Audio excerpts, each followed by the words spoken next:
Ora, bom dia a todos.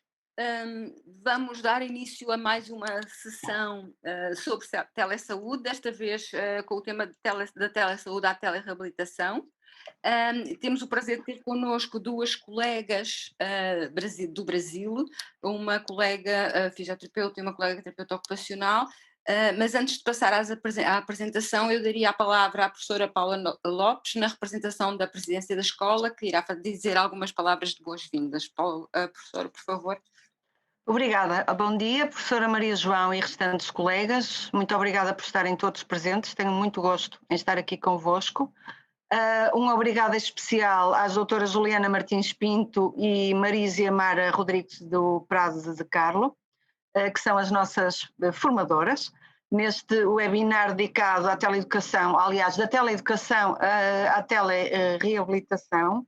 Obrigada também à equipa do ESIM que está aqui connosco, que é uma grande dinamizadora destas atividades e destes eventos. Um agradecimento também muito grande à professora Ana Salgado. Não me vou alongar muito, sejam muito bem-vindos em nome da escola e da presidência da escola.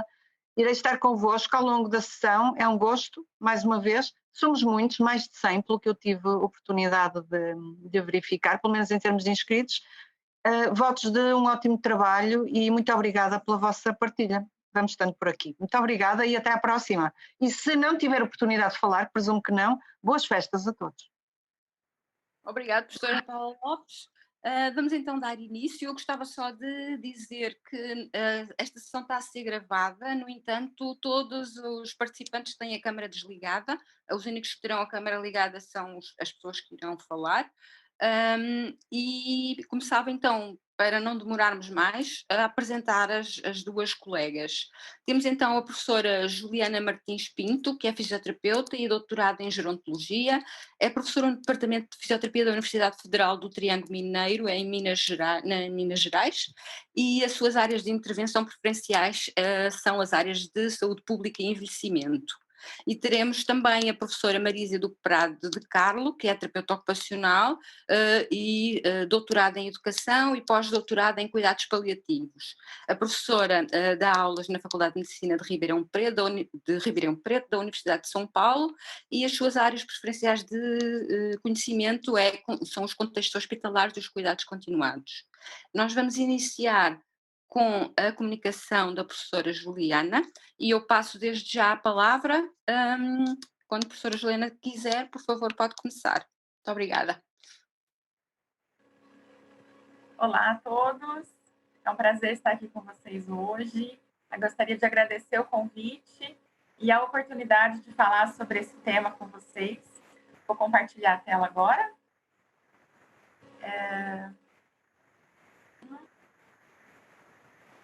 Se alguém puder dar um sinal de que está ok, eu já inicio. Tudo certo? Certo.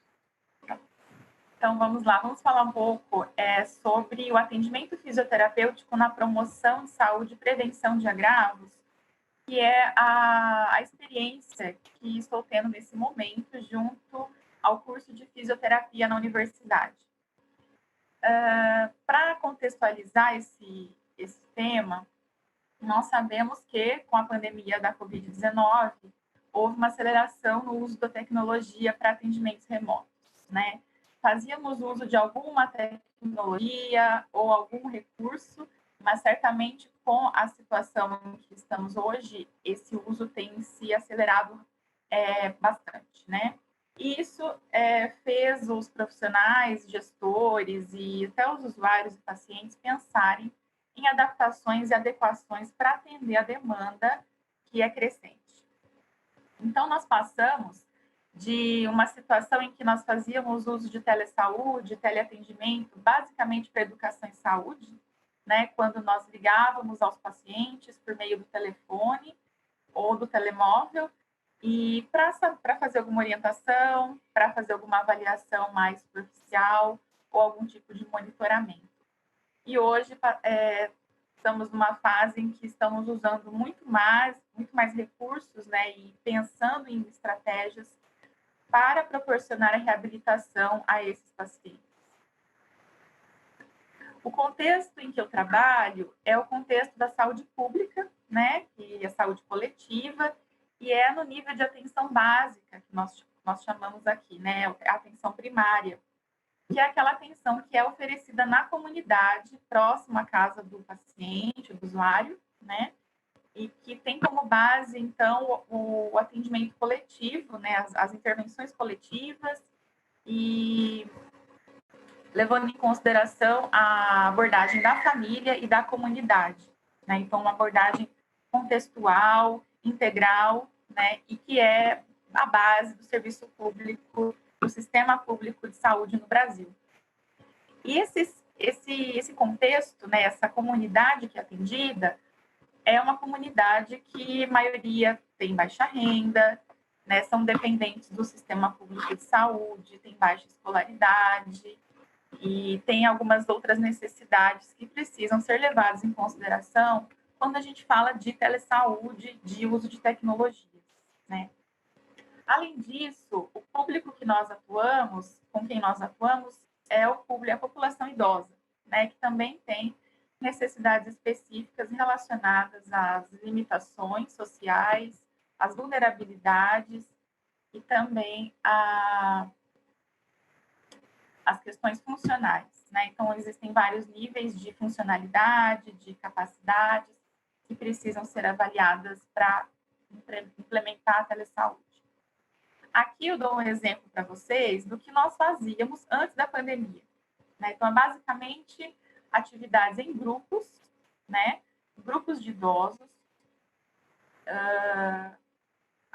com exercícios globais, exercícios que a gente monitorava, que preparava especialmente para promover a saúde, né? Prevenção de doenças ou prevenção de agravos, já que muitos têm doenças crônicas, como hipertensão, diabetes, osteoporose, osteoartrose, dor crônica, mas que tinham um nível funcional satisfatório porque faziam atividades regularmente. Então, são grupos ativos, são grupos que se reuniam de 2 a 3 vezes por semana e faziam exercícios vigorosos para manter a saúde em bom estado. E, além disso, nós fazíamos educação em saúde, que seria a abordagem de uma forma acessível de algum tema relacionado à saúde para que eles adotassem hábitos melhores, comportamentos melhores, a fim de terem uma saúde melhor. E agora o que nós fazemos? Então, com a pandemia, esses grupos foram suspensos, né? Não pode haver aglomeração, esse contato social nesse momento. Então, esses grupos ficaram suspensos ao longo desse ano, né? E nós atuamos com o estágio em saúde coletiva dos alunos do curso de fisioterapia, junto a esses usuários, né? Junto a esses idosos. E para que os alunos pudessem, então, dar continuidade ao estágio, nós pensamos numa proposta de telesaúde usando o recurso que é mais comum, mais acessível a todos os idosos, no nosso caso, que é o WhatsApp. Então, esse aplicativo foi usado, foram organizados 3 grupos, né? Porque cada chamada de vídeo permite apenas 8 participantes, né? Então, nós recrutamos esses participantes interessados e dividimos em 3 grupos. E isso é o que nós estamos fazendo nesse momento, né? Então, todas as quartas e sextas-feiras, às 7h30 da manhã, fazemos uma chamada de vídeo. Os alunos do estágio em fisioterapia e saúde coletiva fazem atividade ao vivo junto ao grupo, né? São 3 grupos. E eles fazem, então, exercício, atividades mais globais, mais seguras, dentro de casa, né, em suas próprias casas. E é isso que a gente tem feito. Qual a nossa estratégia? Então, um aluno ele demonstra o exercício que deve ser feito, né, com todas as orientações necessárias para garantir a segurança, sabendo minimamente sobre os dados vitais dessa pessoa, né, desse idoso, para ver se ele está bem, né, clinicamente. E um aluno demonstra o exercício e o outro aluno fica próximo ao telefone, né, ou ao telemóvel, para dar as instruções verbalmente, ou corrigir posturas, e corrigir o exercício que está sendo feito. Então, isso é o que tem acontecido no estágio dos alunos de fisioterapia com os grupos que já eram atendidos anteriormente. Então, todos esses idosos nós já conhecemos esses idosos, né? Sabemos da capacidade deles e é isso que tem sido feito. Quais são as vantagens, né, que eu poderia contar para vocês, baseado, assim, na minha opinião, na minha experiência enquanto supervisora dessas atividades, né? A vantagem é que nós conseguimos dar continuidade às atividades que eram realizadas anteriormente, de alguma forma, né? É possível fazer um monitoramento, né, desses sinais vitais e de alguns sintomas que os idosos podem citar, né, podem relatar ao longo desses dias, né? Então, se tem dor, se tem algum outro sintoma, a gente consegue registrar isso e encaminhar para a equipe, para outro serviço. Esse monitoramento de sinais ele é indireto, né? Então, nós orientamos os idosos a ir até a unidade de saúde ou ou usar o equipamento que ele tem em casa para monitorar, né, a pressão arterial e, em alguns casos, a glicemia de jejum. E aí nós coletamos essa informação, né? Então, é feito de uma forma indireta, nós registramos isso, mas não medimos, né, e não aferimos diretamente, por enquanto. Permite prevenção secundária, porque eles já têm doenças crônicas, né? Então, prevenimos as complicações e promovemos saúde, que é o grande objetivo desse estágio em saúde coletiva. As desvantagens dizem respeito ao acesso ao aparelho, né? Então, alguns idosos usam o aparelho dos filhos, não tem o próprio aparelho para usar. A internet, muitas vezes, é instável, de baixa qualidade, então isso compromete o uso, né? A execução da atividade.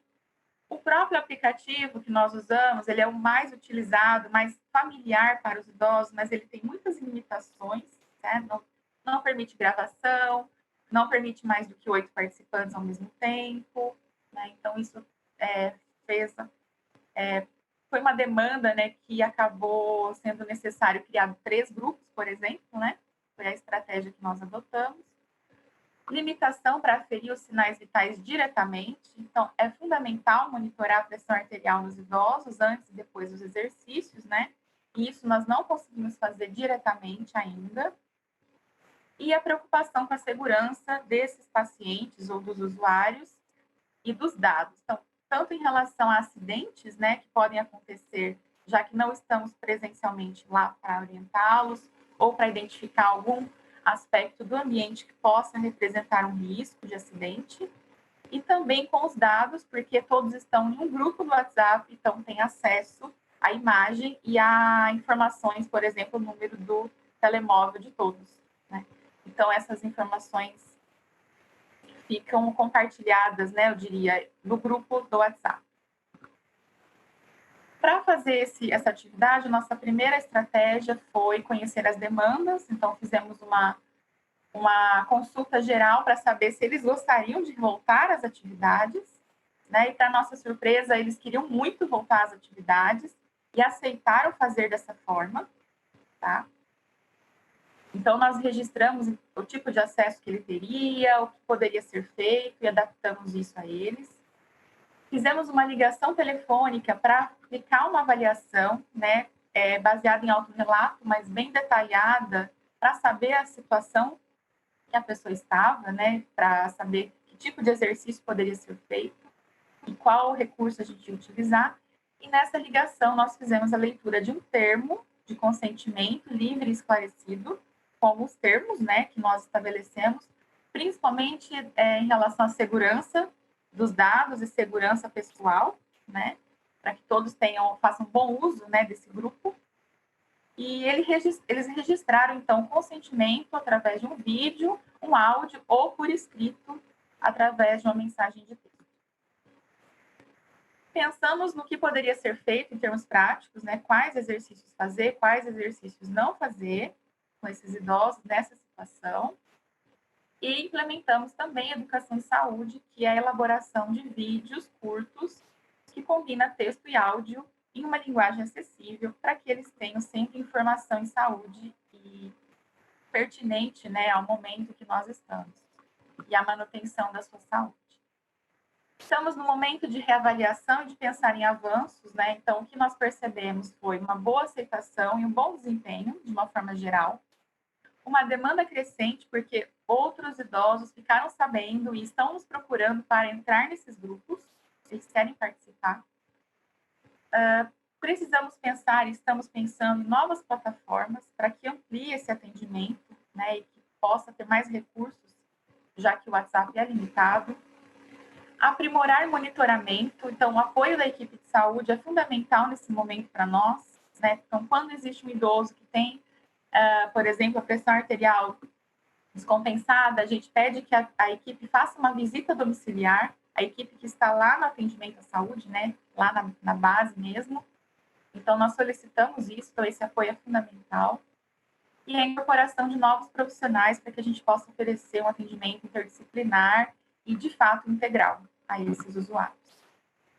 Eu vou passar rapidamente aqui, mas essa é a nossa plataforma que estamos tentando, né? Começamos a desenvolver junto com a equipe de tecnologia da informação, né? Então, nós pretendemos ampliar isso, profissionalizar, né, melhor esse atendimento, formalizar esse atendimento junto à instituição e ao Serviço Público de Saúde. Poderá ser oferecido, então, grupos, né, uma plataforma mais amigável, para que as pessoas possam entrar, fazer login, entrar e acessar o seu atendimento. Nessa plataforma, ele lê os termos e já dá o consentimento de que está sendo, enfim, a imagem está sendo usada, que ele precisa ter segurança no ambiente onde ele está, né? E ele pode fazer o acesso. Quais são os próximos passos, então? Avaliar a efetividade dessas ações, a satisfação desse usuário e o impacto dessa intervenção para a gestão e para a sociedade de uma forma geral. Incorporar essa ação ao sistema de saúde de uma forma mais profissional, isso ainda está em transição em muitos aspectos, mas particularmente em relação ao hiperdia, que é o acompanhamento dos usuários com hipertensão e diabetes, isso ainda não está implementado. E desenvolver novas ferramentas e parcerias para aperfeiçoar essas ferramentas, né? Acho que isso é fundamental. E aqui, finalizando, né, gostaria de pontuar algumas coisas que acho essenciais, que é considerar o acesso aos recursos pelos usuários e pelos profissionais, avaliar as condições funcionais e estabelecer critérios de elegibilidade. Então, mesmo que haja acesso ou que haja desejo, não são todos os pacientes, usuários que poderão participar dessas atividades. Considerar as condições do ambiente e dos materiais disponíveis, já que ele está na sua casa, e nós não conhecemos a sua casa, né, com detalhes. Pensar na segurança física, pessoal e de dados. Garantir a equidade, então é importante a gente desenvolver diferentes estratégias para atender esses usuários de acordo com as necessidades que eles têm, né? Então, não trazer a receita pronta, né? Mas adaptar essas ferramentas e plataformas para que todos, ou a maioria, possa acessar. Investir em formação profissional, então não são todos os profissionais de saúde que têm facilidade ou que têm familiaridade com as plataformas e com essa forma de trabalhar. E a mesma coisa para os pacientes, né? Considerar a equipe de apoio, então ter uma equipe ali para dar assistência, para fazer uma ligação em caso de intercorrência, para fazer uma visita domiciliar em caso de necessidade.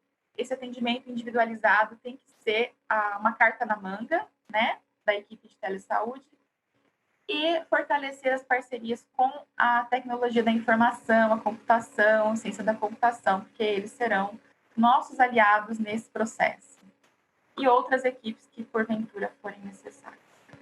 Eu estou aqui no Departamento de Fisioterapia, à disposição de vocês, né, que tem meu contato, o endereço também, essa é a nossa universidade.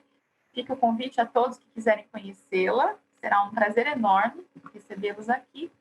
E era esse o recadinho que eu gostaria de dar, agradeço muito e um prazer grande participar com vocês desse momento. Muito obrigada. Bom dia. Muito obrigada, professora Juliana, pela brilhante apresentação. Eu queria, na verdade, agradecer à professora Juliana e à professora Marísia pela parceria e partilha e por hoje estarmos aqui a fazer isto com um grupo mais alargado. E sem mais demora nesta fase, vamos deixar a discussão para o final. Vou passar a palavra à professora Marísia para iniciar a sua apresentação. Bom dia a todos e todas. É um prazer estar aqui com vocês para falarmos sobre esse tema da telesaúde, telereabilitação e também aplicação disso para os cuidados paliativos, né, que é mais a minha área de atuação. Eu vou compartilhar a apresentação.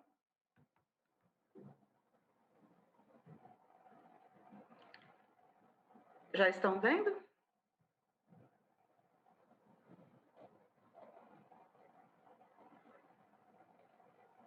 Sim, pode continuar, por favor. Muito bem. Então, eu sou docente da Universidade de São Paulo, especificamente no campus de Ribeirão Preto, da Faculdade de Medicina de Ribeirão Preto. Bom, o motivo que nos moveu muito nesse ano, né, sem dúvida nenhuma, é a situação da Covid-19, né? E todos nós temos vivido uma situação bastante complexa, que é a do isolamento social e, por consequência, de privação ocupacional. Essa é uma situação que nos afeta a todos e, particularmente, aquelas pessoas que têm uma condição de adoecimento e, ainda mais, se essa condição de adoecimento é de uma doença avançada, que é aquilo que configura os cuidados paliativos. Então, nós temos observado, para todos nós, que temos quadros de dor, sintomas e sofrimentos, temos observado a diminuição da eficácia nas ocupações, a impossibilidade de realização de ocupações valorizadas. Todos nós tivemos mudanças nos nossos hábitos e rotinas, com alterações no nosso desempenho ocupacional, reorganização de papéis ocupacionais, inclusive com queda de produtividade, muitas vezes. Temos vivido sentimentos de medo, inadequação, impotência, mudanças no senso de identidade, alterações emocionais, dificuldades interpessoais, e muitas pessoas têm referido, inclusive, conflitos existenciais e espirituais, o que nos leva a uma condição de comprometimento do nosso bem-estar e qualidade de vida.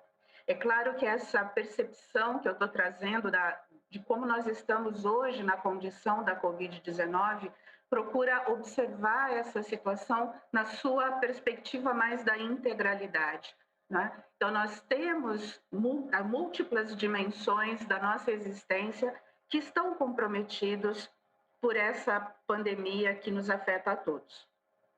Pessoas em cuidados paliativos, particularmente, precisam reorganizar sua vida ocupacional, né, para realizar seus desejos, fazer escolhas quanto à sua vida, o seu tratamento, inclusive sobre o seu processo de morte. Então, nós precisamos considerar as nossas capacidades técnicas para fazer os ajustes necessários que permitam às pessoas continuarem participando das suas ocupações valorizadas, preservando sua dignidade, autonomia, independência e espiritualidade, que para nós está relacionado com a manutenção do sentido da vida. Nós todos temos falado muito disso atualmente, a nossa busca do sentido da vida. E para isso, né, nessa condição de privação ocupacional e de isolamento social, os recursos tecnológicos, eles vêm favorecer o oferecimento dos cuidados, mesmo à distância. E são diferentes formas e estratégias que nós temos utilizado as ferramentas tecnológicas, seja para comunicação, monitoramento, intervenção, reabilitação e cuidados paliativos. Em 2017, nós publicamos esse artigo que fala da experiência aqui no Brasil das videoconferências dentro da nossa especialidade profissional de terapia ocupacional em contextos hospitalares e cuidados paliativos. Atualmente, nós temos 43 hospitais de todo o Brasil que se conectam mensalmente através dessas videoconferências. E nós, nesse artigo, nós fomos discutindo conceitualmente o que é a telesaúde, tá?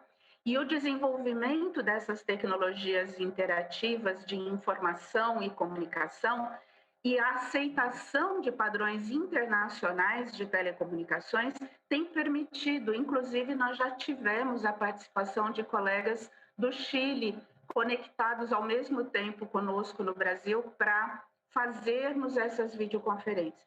Isso mudou a nossa concepção do que é atenção à saúde, porque nós conseguimos, através dessas tecnologias, a superação das barreiras geográficas. Lembrando que o Brasil é um país continental, né?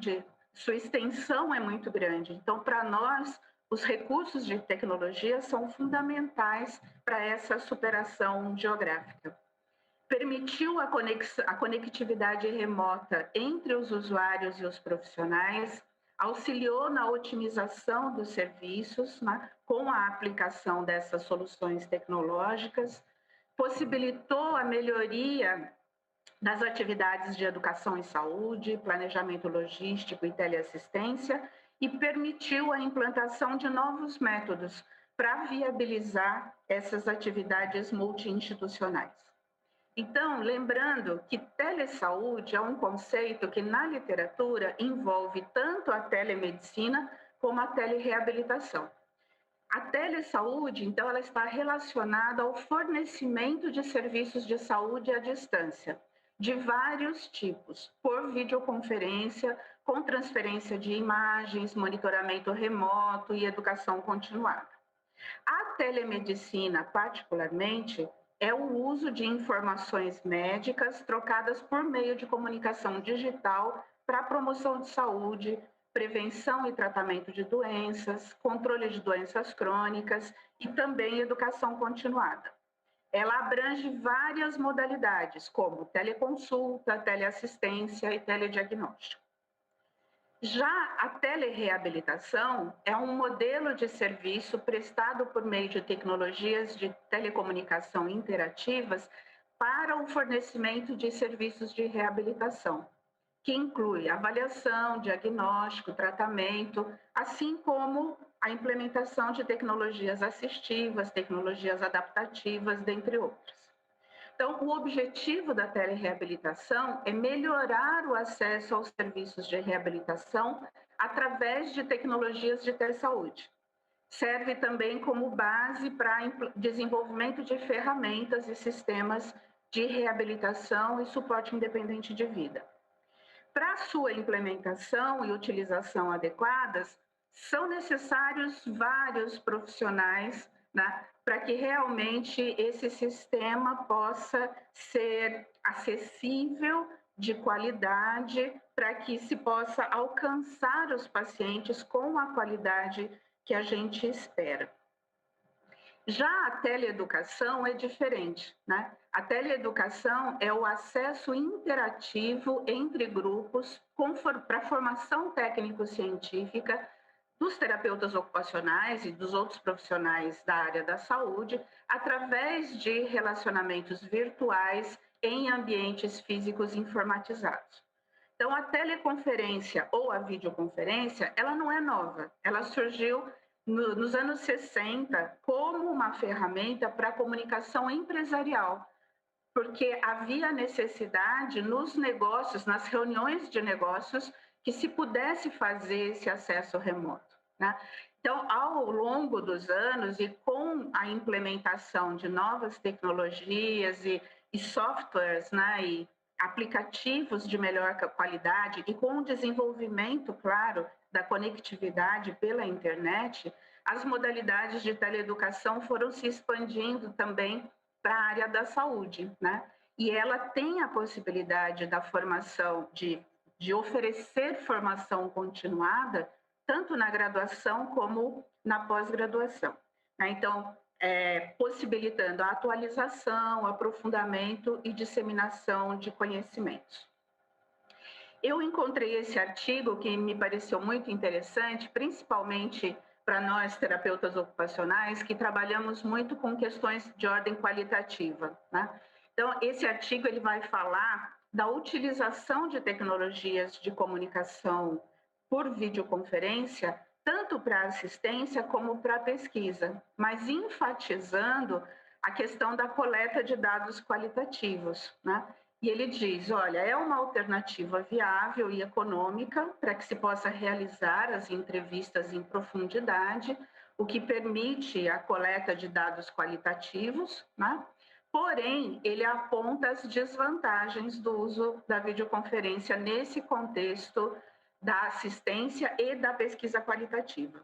Ele fala das dificuldades para discutir com os participantes informações que sejam de natureza sensível ou particularmente difíceis para os participantes do estudo ou da entrevista, e a satisfação com a interação pode ser influenciada pela disponibilidade da tecnologia e pela qualidade da conexão. Então, conexões melhores resultam em maior satisfação com a videoconferência. Então, quando nós não temos bons aplicativos, quando a conexão com a internet é ruim, quando nós temos uma limitação muito grande das tecnologias, isso influencia na avaliação que os participantes têm da própria estratégia de atendimento por videoconferência. A Federação Mundial dos Terapeutas Ocupacionais tem publicações relacionadas à telesaúde, né? E defende que sim, a telesaúde pode melhorar o acesso aos serviços de terapia ocupacional, facilitar o desempenho ocupacional, a adaptação ocupacional, a prestação de cuidados em saúde, a prevenção de doenças e a melhorar a qualidade de vida. Fornece às pessoas que vivem em áreas remotas o acesso a serviços de terapia ocupacional. Nós temos ainda uma categoria numericamente pequena, né? Então, para atender um país com tão grande extensão, a telesaúde pode ser um recurso bastante importante, né? Alcançar pessoas que, sem o uso da telesaúde, seria impossível atender, evitar atrasos desnecessários na prestação de cuidados, o que é particularmente importante nos cuidados paliativos, já que nós não podemos esperar muito para que o paciente seja atendido, e para reduzir o isolamento profissional por meio da educação à distância. Nós percebemos muito isso no nosso grupo da videoconferência da nossa associação, que terapeutas ocupacionais de regiões muito distantes e que estavam muito sozinhos, né, no seu estado, passaram a ter uma aproximação muito maior em plano nacional na nossa categoria. Eu queria dizer para vocês que, em relação ao nosso Conselho Federal aqui no Brasil, o nosso conselho é junto, né, da fisioterapia, junto com a terapia ocupacional. Nós não tínhamos aqui no Brasil a autorização para realizar a telesaúde antes da pandemia. Então, no dia 20 de março desse ano, foi autorizado, mas 3 tipos especificamente que podem ser realizados: a teleconsulta, o telemonitoramento e a teleconsultoria, né? Então, são 3 condições que não envolvem a telereabilitação ainda, né? Então, nós temos ainda um processo a conquistar no sentido da autorização para a realização dessa intervenção. E esse é um documento que nós publicamos esse ano, é o primeiro guideline de terapia ocupacional relacionado à Covid-19, né? E nesse documento nós abordamos também questões importantes relacionadas às tecnologias. Aqui eu queria destacar o uso que nós temos feito no Brasil da questão da visita virtual, né? Então, a foto da esquerda é uma situação de atendimento hospitalar em que a comunicação alternativa está sendo utilizada e nós usamos muito, principalmente nas condições oncológicas, que é a minha área de trabalho, né? Em que o paciente tem uma restrição, por exemplo, quando ele tem um câncer de cabeça e pescoço, ele é um laringectomizado, por exemplo, ele tem aí um impedimento, né, de comunicação verbal. As pranchas de comunicação são muito interessantes. Nós temos essas que são impressas, mas nós usamos vários aplicativos de comunicação alternativa em tablet e em celular, que inclusive alguns deles têm vocalização, né? Então, o próprio sistema gera a fala robotizada, mas é uma forma de comunicação. E agora, na Covid-19, tem sido muito utilizada essa estratégia da visita virtual, né? Que é uma forma de tentar superar parcialmente o isolamento social, né? A privação ocupacional. Isso favorece o vínculo entre o paciente, a sua família e a equipe, né? Já que os familiares não podem entrar em contato presencialmente, né, com a pessoa adoecida, mas a tecnologia tem sido muito favorável no sentido de aproximar, né, a família e o paciente em situações de isolamento de contato. Então, o uso de tecnologias de comunicação tornou possível a visita virtual, né, que tem um importante papel durante a internação hospitalar, particularmente dos pacientes com Covid-19. É uma estratégia para reduzir o impacto negativo da hospitalização, deixar o paciente menos estressado e mais seguro durante o tratamento, permite a participação social com interação com seus familiares e pode promover o estímulo de funções mentais no processo de reabilitação, como um recurso para a estimulação cognitiva, inclusive para a prevenção ao delírio, que é muito comum, né, nos centros de terapia intensiva. E o terapeuta ocupacional é um mediador com a família, entre a família e o paciente, promovendo o seu desempenho ocupacional, em particular no aspecto do gerenciamento de comunicação. Então, para a realização das visitas virtuais, de uma forma satisfatória, algumas condições precisam ser atendidas, né?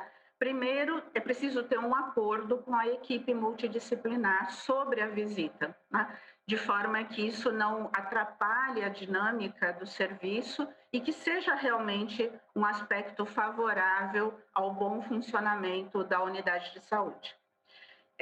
Observar questões de adequação técnica do dispositivo eletrônico que vai ser utilizado.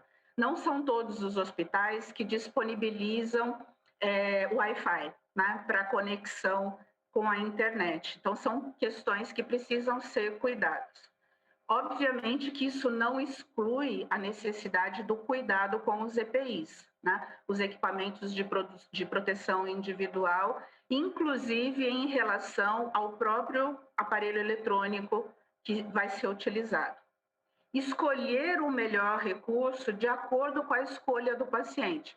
Pode ser uma videochamada, pode ser uma mensagem de áudio ou uma mensagem escrita.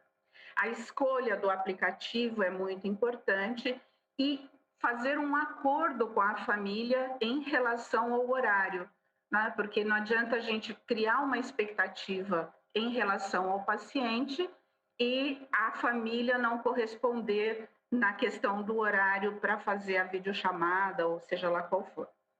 Avaliar cognitivamente a pessoa atendida, né? Porque se é para uma comunicação, nós também temos que garantir que o paciente esteja cognitivamente orientado de forma a estabelecer uma comunicação produtiva com a sua família.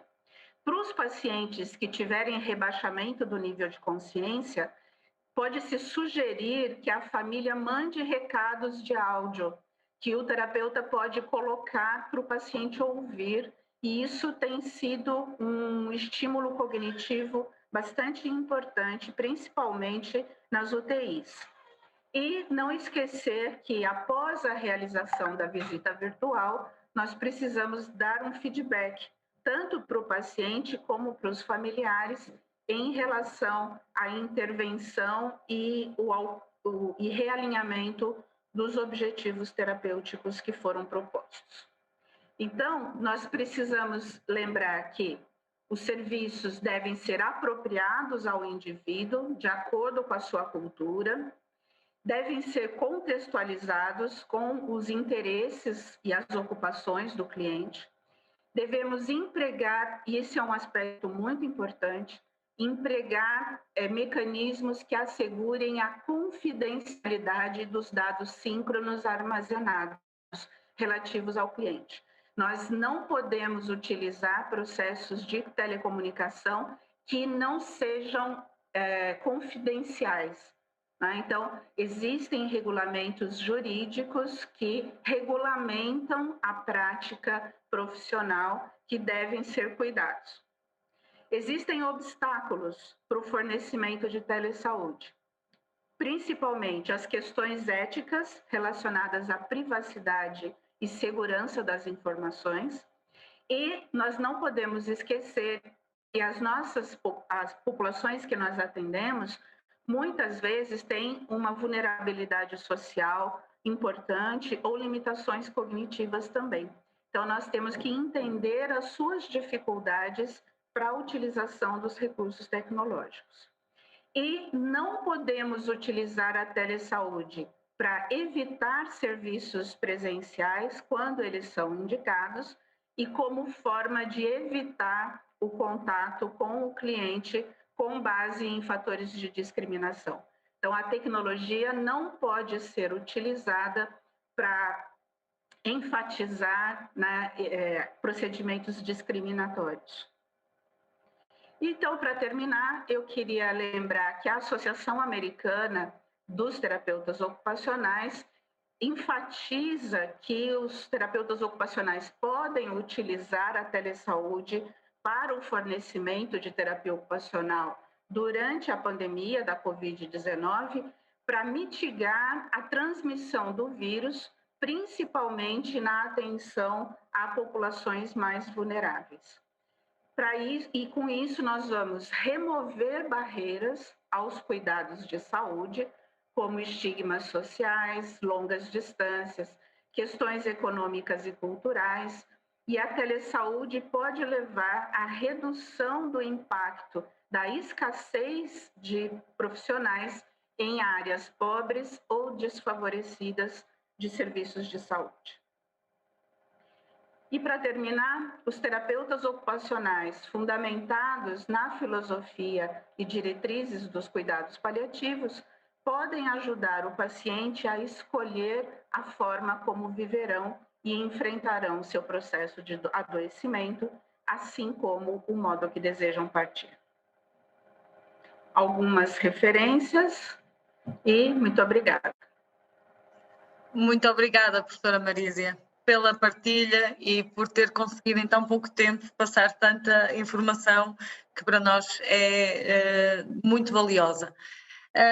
Passávamos agora às questões e é aqui uma questão que já foi colocada no chat pelo professor Rui Vilarinho, nosso colega, que está a trabalhar também com esta área, e a questão é para a professora Juliana agora, que a dada altura na sua apresentação, a professora Juliana falou dos pacientes, do seu diagnóstico médico, mas apesar do seu diagnóstico, que avaliavam a capacidade funcional para a telereabilitação destes pacientes. Na sua opinião, professora Juliana, quais são os critérios, quais são as avaliações necessárias, iniciais, para integrar estes pacientes nos grupos de telereabilitação de forma a garantir toda a segurança? Muito boa pergunta, Rui, né? Muito boa pergunta. No nosso caso específico, como são idosos, há uma preocupação enorme com a queda, né? Com as quedas, que já são frequentes nessa população e que com essa abordagem, né, ela pode pode ocorrer e a gente precisa ter, sim, uma avaliação bastante detalhada, né, sobre esses riscos, né, para conseguir identificar esses riscos e, inclusive, colocar, né, identificar a pessoa, o usuário que não pode, não deveria participar desse tipo de atividade, né, porque, enfim, necessitaria de um atendimento presencial mesmo, né.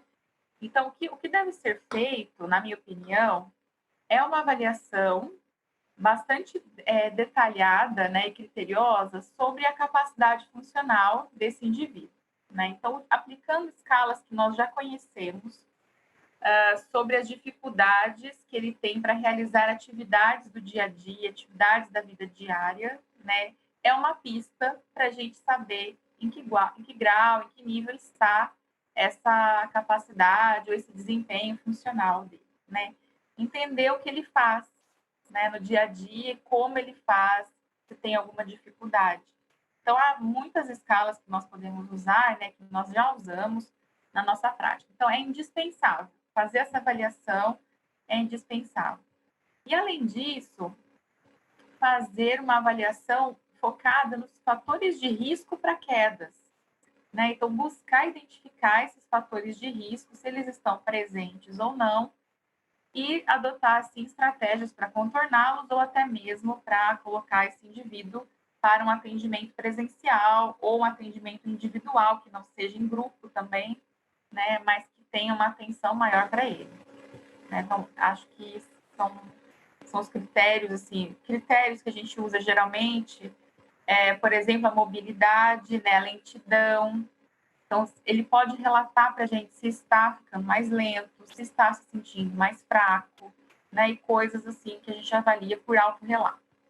Ideal mesmo, e eu acho que é o caminho, é claro que os nossos órgãos, nossos conselhos, né, Marisa, serão pressionados justamente para eles elaborarem essas diretrizes, né? E até para incluir a telereabilitação como uma estratégia. Mas, assim, o que nós sentimos pelas leituras e pelos especialistas que têm falado é que esses atendimentos serão híbridos, né? Então, a avaliação presencial, né, e a avaliação de forças, os testes que nós fazemos, né, com o paciente, eles são indispensáveis, né? Eles precisam ser feitos em algum momento. E as estratégias de telesaúde vêm aí para ser intercaladas, né, nesse processo, né? Então, por exemplo, ele não precisa ir ao consultório, à clínica, né, toda semana, mas, de repente, uma vez por mês, para reavaliar esses testes, vai ser importante ser feito, né? Então, esse acompanhamento presencial, ele não vai ser, na minha opinião, né, como é que eu vou dizer assim, abolido, né? Mas ele será híbrido, que a gente fala, será mesclado com telesaúde, como uma estratégia para facilitar o atendimento, como a Marise apontou, né? Para alcançar populações que antes não tinham acesso, e coisas assim. Muito obrigada, professora Juliana. Professora Marísia, fazia também aqui uma pergunta relativa às estratégias de comunicação que utiliza, uma vez que tem vários intervenientes na sua consulta, desde o paciente ao familiar, os cuidadores, os próprios colegas da equipa. Que estratégias principais identifica aqui que são recurso para apoiar as suas sessões de telereabilitação? Bom, primeiro eu acho que nós temos que entender que a telereabilitação ou a telesaúde, ela não acontece sem a interação do profissional com o paciente, né? Então, ela é um recurso, ela não é o processo terapêutico em si, né? Existem muitas coisas em reabilitação, do ponto de vista técnico, que acabam ficando um pouco como se fossem independentes do profissional, e não são, né? Então, o uso das tecnologias de comunicação, e particularmente de comunicação alternativa, elas nascem a partir da interação com o paciente. Então, a escolha dos aplicativos, a escolha dos procedimentos que vão ser utilizados, depende muito de quem é a pessoa, né? Então, não existe... Eu não concordo que você pegue um recurso tecnológico para aquele serviço e você usa com todo mundo, né? Então, assim, eu defendo muito a questão da prática centrada no cliente e os instrumentos, os recursos terapêuticos têm que ser utilizados a partir dessa identificação, né? Então, se essa pessoa tem uma facilidade maior com recursos de uso de tablets e celulares, smartphones, fica muito mais fácil utilizar os aplicativos de comunicação. Mas eu orientei uma pesquisa de uma pós-graduanda, que é terapeuta ocupacional, que estava utilizando um sistema extremamente sofisticado de comunicação do ponto de vista tecnológico, né? Mas os nossos pacientes eram pacientes da cirurgia de cabeça e pescoço, então eram pacientes laringectomizados, e eles tiveram muita dificuldade de usar o sistema de comunicação porque eram pessoas, na sua maioria, eram idosos, né? Então, a tecnologia, ela não é uma solução para tudo, né? Mas, sem dúvida nenhuma, que nos ajuda muito, né? Principalmente nas UTIs, né? Então, a gente acaba tendo uma possibilidade de interação grande. Mas, como eu falei, isso tudo tem que ser muito negociado com a equipe, né? Então, não adianta a gente ter um super recurso se a equipe não compreender que é preciso ter privacidade, né? E na UTI isso é uma coisa muito difícil, né? Então, nós precisamos encontrar estratégias para compor o setting terapêutico de uma forma que realmente a interação possa acontecer, né? Nós precisamos ter uma boa interação com a família, né? Porque se a família não compreender também o mecanismo, a tecnologia de comunicação não vai acontecer a contento, né? E o paciente vai ficar mais frustrado do que se não tivesse sido utilizado esse recurso, né? Então, eu acho que nós temos que tomar muito cuidado, né, em entender que a tecnologia tem limitações e que isso tudo depende muito da nossa atuação como profissionais de fazer a mediação, né? Então, o terapeuta ocupacional ele tem sido muito mediador nos diferentes tipos de intervenção e nos diferentes contextos, para que realmente a tecnologia sirva de uma forma produtiva, né, dentro da interação social. Mas é a mediação, é a conversa. Se nós nos isolarmos dentro da equipe, a tecnologia não vai funcionar, né? Então, nós precisamos ter uma atuação importante dentro da nossa equipe para que isso tudo dê certo. Muito obrigada, professora Marísia. Muito obrigada às duas professoras que estiveram aqui a apoiar, a professora Marísia e a professora Juliana. Muito obrigada pela parceria, pela partilha, pela disponibilidade. Vou passar a palavra à professora Ana Salgado, que tem umas considerações finais para fazer e para encerrar este webinar. Muito obrigada a todos. Um bom dia. Obrigada, foi um prazer ouvir-vos. É muito bom saber que estão do outro lado do mundo, mas ao mesmo tempo tão próximas. Obrigada pela generosidade da partilha. Então, vários recados, a ver se não me esqueço de nada. Primeiro, convidar-vos a visitar a página do YouTube da Escola Superior de Saúde, onde podem encontrar os webinars anteriores. A 18 de setembro tivemos a Patrícia Loureiro, o Manuel Salvador e o João Salgado, que nos falaram um bocadinho sobre os desafios da telesaúde. A 29 de outubro tivemos a doutora Micaela e o doutor Vítor com a sua experiência muito concreta na telesaúde, e ambos os webinars estão disponíveis no YouTube da Escola Superior de Saúde do Politécnico do Porto, bem como este também estará dentro em breve. Sugeri ainda que nos seguissem no Facebook. Caso pretendam ter certificado, clarificar que devem pedi-lo através do e-mail para os nossos serviços, gafac@ess.ipp.pt. Qualquer dúvida, comentário ou sugestão que queiram fazer, por favor, contactem-nos por e-mail, ok? Podem enviar um e-mail para o ESIM e teremos todo o gosto em responder a qualquer comentário. Para além disso, deixei-vos aqui links de três formulários distintos. Um deles é muito concreto da avaliação deste webinar. O segundo tem a ver com avaliar necessidades de formação mais gerais que possam sentir neste momento na área da saúde, mas também especificamente na área da telesaúde.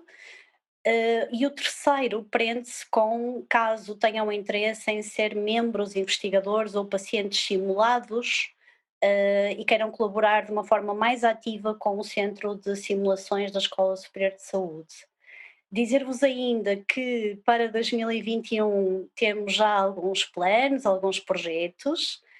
Teremos a nossa Assembleia Geral para novos membros em janeiro de 2021, por isso convidamos a que se juntem a nós, a que se inscrevam no ESIM e que façam parte desta equipa.